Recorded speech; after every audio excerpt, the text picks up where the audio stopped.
အားလုံးပဲမင်္ဂလာပါဘောလုံးပြိုင်ပွဲတွေအားလုံးနဲ့မှာဒီနေ့တစ်ချိန်ချင်းပါတဲ့ကမ္ဘာဗလားပြိုင်ပွဲကြီးဟာအဆင့်မြင့်ဆုံးတဲ့အခမ်းအနားဆုံးလို့ပြောလို့ရပါတယ်ကမ္ဘာဗလားရဖို့ဆိုတာကစားသမားတွေလူရွေးစင်တိုင်းအတွက်အိမ်မက်လို့ပြောလို့ရပါတယ်ပထမဆုံးကမ္ဘာဗလားပြိုင်ပွဲကြီးကို1930ခုနှစ်မှာဥရုဂွေနိုင်ငံကအင်ရှင်ဖြစ်လက်ခံကျင်းပခဲ့ပါတယ်အဲဒီနေ့မှာတော့အင်ရှင်ဥရုဂွေတင်းကပဲချန်ပီယံဖြစ်ခဲ့ပါတယ်ဥရုဂွေကနောက်ပိုင်းနှစ်တွေမှာအောင်မြင်မှုတွေနဲ့ဝေးကွာနေရတယ်ဆိုပေမဲ့အဆင့်လာကြီးတဲ့အသင်းတွေဖြစ်ခဲ့ပါတယ်ကမ္ဘာဗလားကိုလည်းနှစ်ချိန်ထိရယူထားနိုင်ခဲ့ပြီးတော့1930ခုနှစ်နဲ့1950ခုနှစ်တီမှာရယူထားနိုင်ခဲ့တာဖြစ်ပါတယ်။ဒါပြင်ဥရုဂွေအသင်းဟာကိုပါအမေရိကဖလားကိုလည်း15နှစ်15ချိန်ထိစကူးနိုင်ခဲ့တာပါ။အာဂျင်တီးနားအသင်းနဲ့အတူကိုပါအမေရိကမှာအောင်မြင်ဆုံးအသင်းဖြစ်ပူးတွဲရည်တည်နေပါတယ်။ကမ္ဘာဗလားမှာဘိုးဆွဲတဲ့အသင်းတွေကသူတို့ရဲ့ logo ထက်မှာကျယ်ကျယ်တက်ဆင်ခွင့်ရရှိပါတယ်။ပြီးခဲ့တဲ့2022ခုနှစ်တုန်းကကမ္ဘာဗလားချန်ပီယံဖြစ်ခဲ့တဲ့အာဂျင်တီးနားဟာအရင်တုန်းက2ချိန်တိုင်းပိုးဆွဲထားမှုတာကြောင့်ကျဲ3လုံးဖြစ်လာခဲ့ပါတယ်။ကမ္ဘာဗလားမှာအောင်မြင်ဆုံးဘရာဇီးအသင်းကတော့ကျဲ5လုံးထိတက်ဆင်ထားတာကိုတွေ့ရမှာပါ။ဥရုဂွေအသင်းကတော့ကမ္ဘာဗလား2ချိန်ပဲရရှိထားပေမဲ့သူတို့ရဲ့ logo ထက်မှာ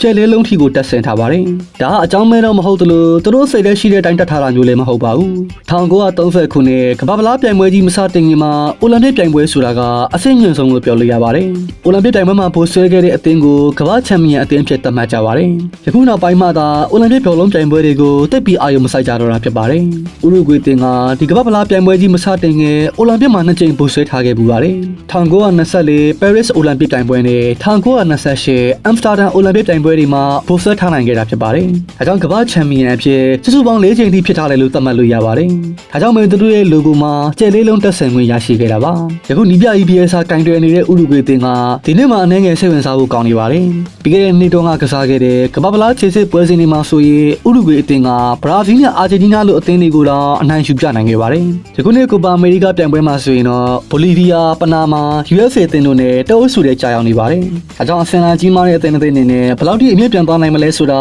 ဆက်လက်စောင့်ကြည့်သွားမှာဖြစ်ပါတယ်။ဟုတ်ကဲ့ပါအဆုံးထိကြည့်ပြီးတော့အားလုံးကိုကျေးဇူးတင်ပါတယ်။